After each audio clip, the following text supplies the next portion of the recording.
ఉంది. వీళ్ళందరి అవైలబిలిటీ అంటాము. అది అవైలబిలిటీ తగ్గితే కూడా ఇవి చాలా మనం నిర్మూలించే అవకాశం ఉంది. టీ అనేది టీ కొట్టులో దొరుకుతుంది, కానీ గాంజా టీ కొట్టు అంటే వెతకాలి. మీరు ఇక్కడ నుంచి టీ కొట్టు కావాలంటే దగ్గర జగదాంబ దాకా పోవాలి.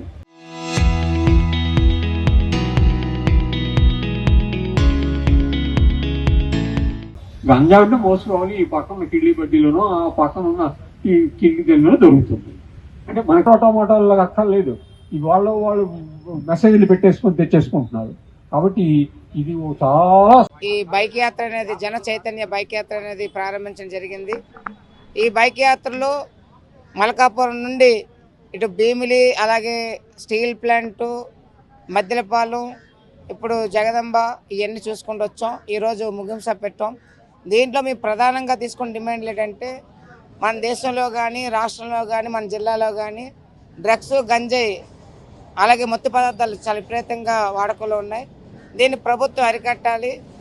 ఏదైతే ఈ డ్రగ్స్, గంజాయిని అమ్ముతున్నారో వాళ్ళ మీద పీడీ యాక్ట్ల కేసులు పెట్టి వాళ్ళని జైల్లో పెట్టాలని మేము కోరుకుంటున్నాం. అలానే ఈరోజు డ్రగ్స్, గంజాయి తీసుకుని చాలామంది యువత చెడు మార్గంలోకి వెళ్తున్నారు. మొన్న మన పక్క జిల్లాలు చూసుకుని 7 సంవత్సరాల అమ్మాయిని గంజాయి సేవించి వాడు అమ్మాయి మీద అత్యాచారం చేసి చంపేసి ఆ అమ్మాయిని నీటి కుండీలో పడేశాడు. తర్వాత తను కూడా ఆత్మహత్య చేసుకున్నాడు. దీనికి గల కారణం గంజాయి. ఇప్పుడు ఆ అమ్మాయిని 9 మాసాల కని మోసిన తల్లి ఆ తల్లికి ఎవరు సమాధానం చెప్తారు? ఆ గంజాయి తాగి చనిపోయిన అబ్బాయి వాళ్ళ తల్లిదండ్రులకు ఎవరు సమాధానం చెప్తారు? దీనికి కారణం ఖచ్చితంగా ప్రభుత్వాలు చెప్పాలి. ఎందుకంటే ప్రభుత్వాలు ఈ నిఘా వర్గాలని, అలాగే యాంటీ డ్రగ్స్ బ్యూరో ఏవైతే ఉన్నాయో వాటిని పటిష్టం చేయాలి. దాని నిధులు కేటాయించాలి. మొన్న బడ్జెట్ తీర్మానం చూసుకుంటే ఈ డ్రగ్స్, గంజాయిని అరికట్టడానికి ఎటువంటి నిధులు కేటాయించారు? 0. కానీ ఇప్పటికైనా సరే మీరు పేపర్ ప్రకటనలో మేము డ్రగ్స్, గంజాయిని అరికడుతున్నామని చెప్తున్నారు, కానీ అవి పేపర్ ప్రకటనలు మాత్రం పరిమితం అవుతున్నాయి. అలా కాకుండా మీరు ఆచరణలో కూడా రుజువు చేసేటట్టుగా మీరు నిధులు కేటాయించాలి.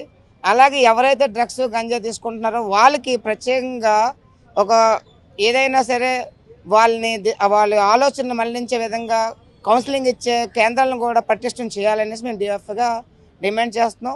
ఈ యాత్రలోనే చివరి డేట్గా ఈరోజు ఇక్కడ ప్రోగ్రామ్స్ పెట్టాం. నా పేరు కమల్ మహేష్, డిఎఫ్ఐ జిల్లా ప్రధాన కార్యదర్శి.